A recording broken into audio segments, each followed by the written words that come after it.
Okay, so for the purpose of this video, you're gonna need your weaving thread. I got this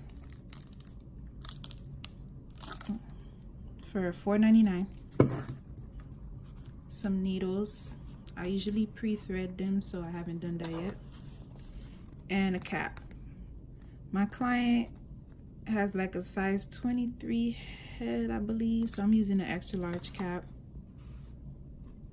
This is the size of my needles.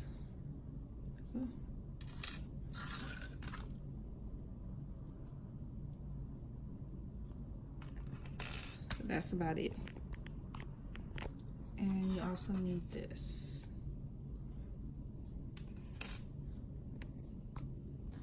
First thing you're gonna want to do is pluck your frontal.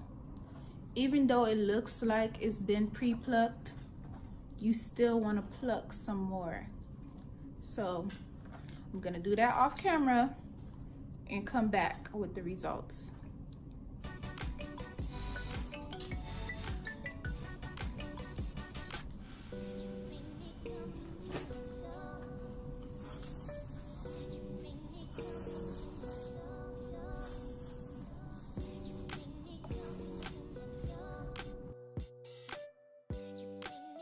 Bring you the back of the cap and the front of the cap. You want to make sure that you place the cap correctly on your mannequin head.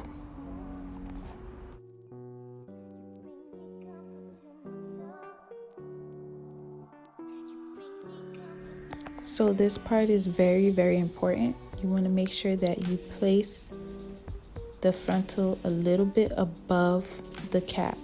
So not too much, just a little bit. I'll say 1 inch, not even 1 inch, just a little bit above it, like you see I'm doing.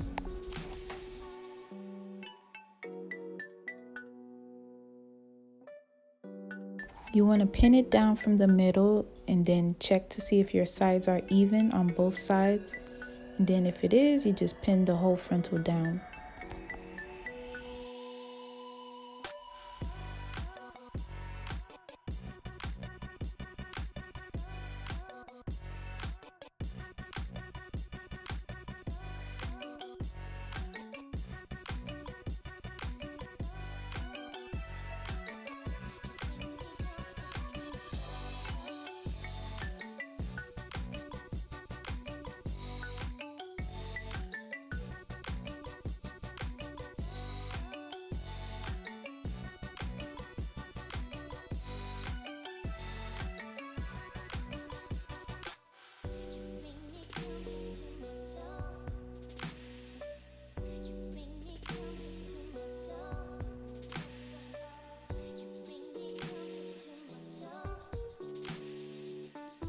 One thing you don't want to do is pull the frontal back to sew it. That is incorrect. You want to let it lay loose.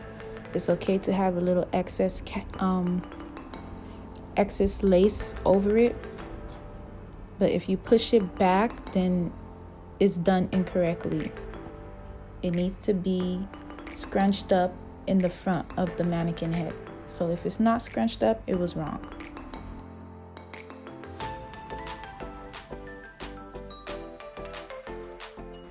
When sewing down the frontal, you want to start from the middle and do one side, then go back to the middle and do the other side.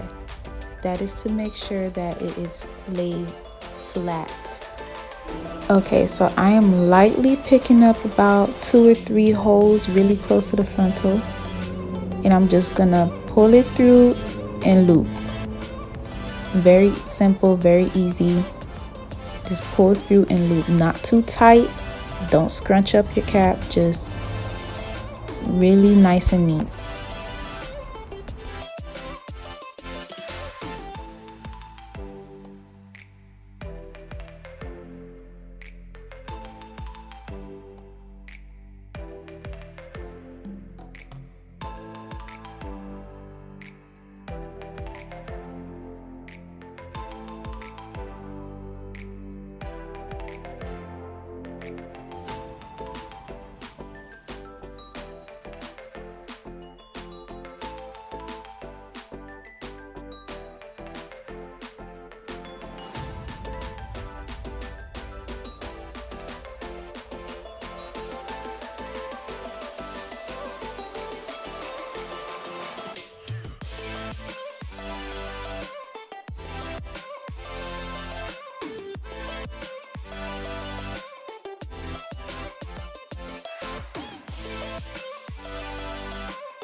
So what I'm doing is I'm taking a piece from my shortest bundle.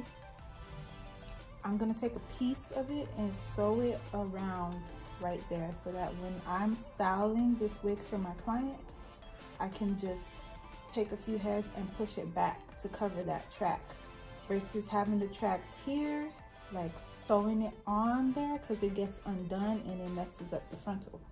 So you'll see what I'm talking about.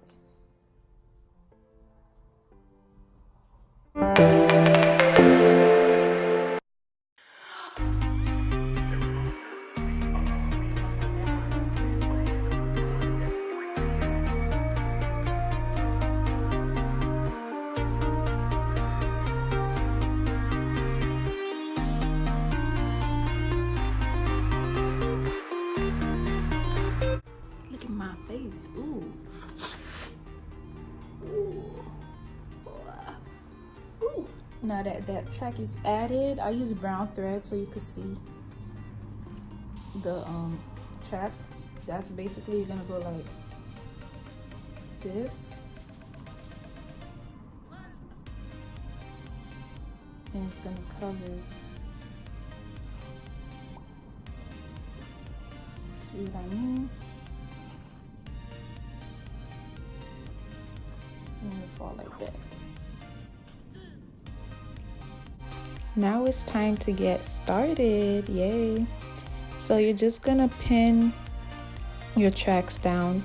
The reason why I'm starting above the band, I won't be sewing on the band because I like to sew the wig onto my client's head.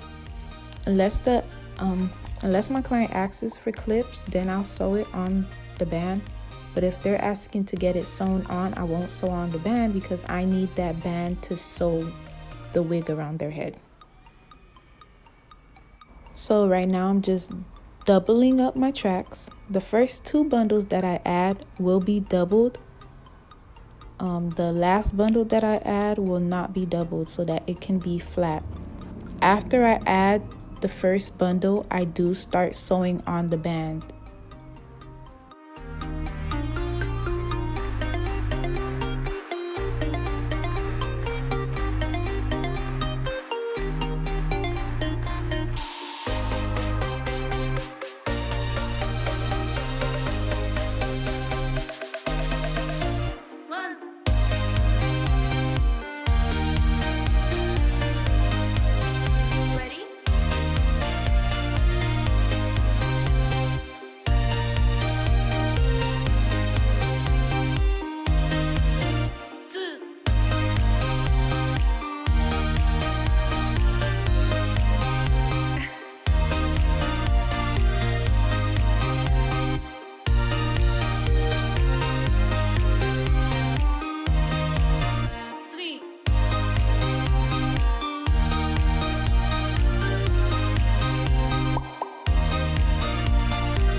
If you pay attention and you follow step by step by pausing the video and going through, then you will make the wig accurately. You will have accurate results.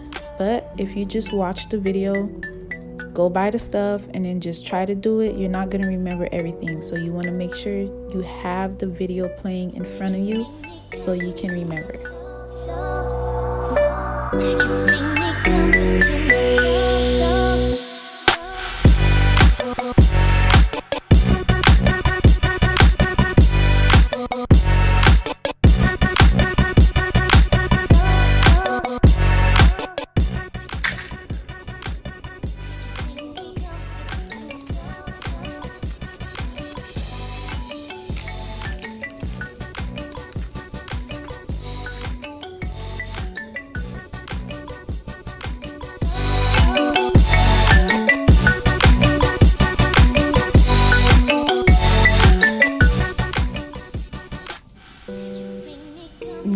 folding over is a little tricky. You want to make sure you tie the last track before you do the fold over method.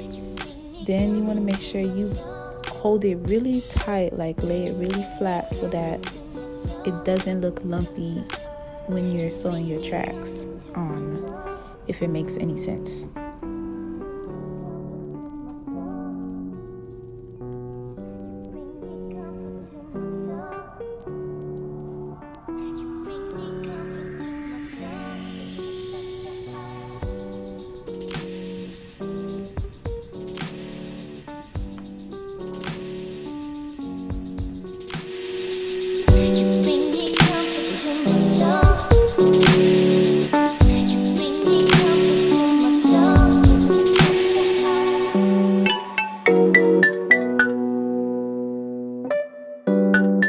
So this is after one bundle has been added. As you can see, I haven't sewn on the band, but when I do add the next 2 bundles, I will be sewing on the band. It's really nice, flat, and neat.